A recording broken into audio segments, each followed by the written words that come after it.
Pendant la Seconde Guerre mondiale, 30 millions d'animaux ont participé et on estime à 11 millions de morts chez les équidés à eux seuls. La Seconde Guerre mondiale, c'est des milliers de petites histoires collées entre elles pour former une seule et unique histoire. Mais si on décortique un peu tout ça, on peut y trouver des mini-histoires cachées entre toutes ces lignes qui sont bien moins sombres que le reste. Et en voici la preuve. Du haut de ses 1m80 pour 220 kg, ce caporal des armées polonaises a un profil unique au monde. Et c'est peu dire, car ce soldat est tout simplement un ours brun. Nous sommes en 1942, près de la ville d'Hamadan, en Iran. Un jeune garçon se promène comme souvent dans les environs. Mais cette fois-ci, il distingue un peu plus loin une petite silhouette qui a l'air un peu perdue.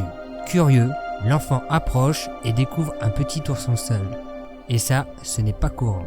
Sa première pensée est donc que la maman de l'ourson a dû être tuée par des chasseurs. Il décide donc de le prendre avec lui. Nous sommes pendant la Seconde Guerre mondiale. L'argent se fait rare et la nourriture encore plus. Il se demande donc que faire de cet animal pour qui il ne peut pas offrir grand-chose.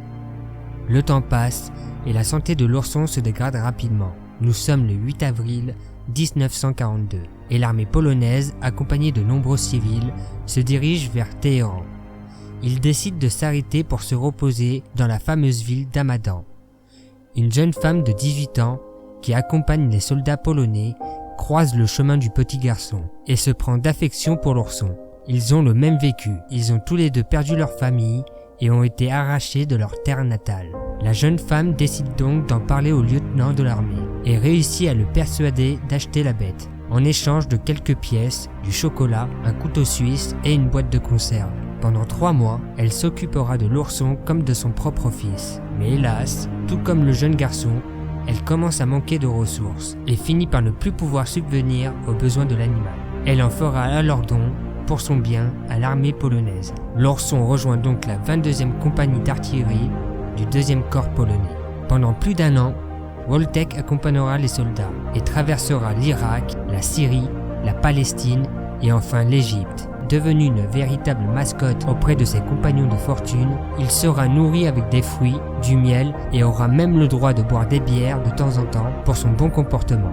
Bière qui deviendra rapidement sa boisson préférée. Le lien d'amitié devient tellement important entre les soldats et la bête qu'ils se permettent même de dormir ensemble dans des tentes ou de s'entraîner au combat à main nue, sans même blesser ses compagnons, hormis quelques griffures superficielles. Et vu que Woltek ne fait rien à moitié, il imite ses amis humains en fumant des cigarettes comme eux et saluer quand un soldat se présente à lui. Bref, il avait enfin retrouvé une famille unie plus que jamais. Mais vous savez aussi bien que moi que lorsque tout va bien, les problèmes ne sont jamais bien loin. Le haut commandement britannique interdit aux militaires de posséder des animaux domestiques dans leur camp. Eh bien ce problème sera vite résolu. Abandonner Woltek n'est même pas envisageable, alors les Polonais promuent Woltek au grade de première classe et reçoit donc un numéro d'immatriculation. Il est désormais inclus sur tous les documents administratifs. Il n'est donc plus considéré comme un animal de compagnie, mais bien comme un soldat à part entière, à la différence près que sa fiche de paye ne parlera pas d'argent, mais d'une double ration de nourriture, et pour le reste, il sera traité comme tous les autres soldats. Nous sommes maintenant en février 1944. Woltek et ses compagnons d'armes ont été appelés pour combattre sur le front italien. Ils lanceront des assauts sur le mont Cassin, un lieu stratégique indispensable pour ouvrir la route pour Rome. Hélas, la défense de l'Axe est telle qu'ils n'y parviendront pas. Les Français libres, les Américains et les Anglais se retrouvent donc bloqués. Jusqu'au fameux 11 mai 1944. Woltek et ses compagnons sont alors utilisés pour lancer un dernier assaut afin de reprendre la forteresse. Durant les affrontements, Woltek porte des caisses de munitions allant jusqu'à 45 kg et les emmène des camions de ravitaillement aux lignes de combat sans répit. Après une semaine de combat, le 18 mai à 10h20, les Polonais réussissent à atteindre leur objectif. Cette campagne militaire sera plus tard décrite comme l'une des plus sanglantes du front occidental.